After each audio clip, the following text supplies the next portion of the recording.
另外，支聯會聯同約10個團體發表公開聯署，關注在囚嘅劉曉波以及被軟禁嘅劉曉波妻子劉霞嘅情況。呢一節新聞報導完畢。伊送暖流2011主辦加拿大中文電台，協辦新時代電視、城市電視，首席贊助 ICBC 認可嘅 Autoline 車身修理集團，五流贊助世界宣明會在養兒童日，有帶領機會有時，小安人住快道，歡迎個肢體護膚化妝品中心。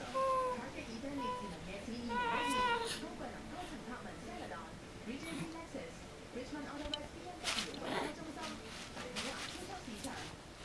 天氣報告。大溫地區今日白雲，下晝可能有驟雨，降雨量5至10毫米，最高氣溫攝氏9度。晚上多雲，可能有驟雨，最高氣溫4度。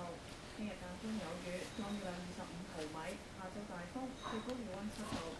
今日嘅落雨機會係60%，晚上嘅落雨機會40%，聽日嘅落雨機會係100%。FM 961加拿大中文電台，而家嘅室內氣溫係攝氏8度，吹東風，風速每小時26公里。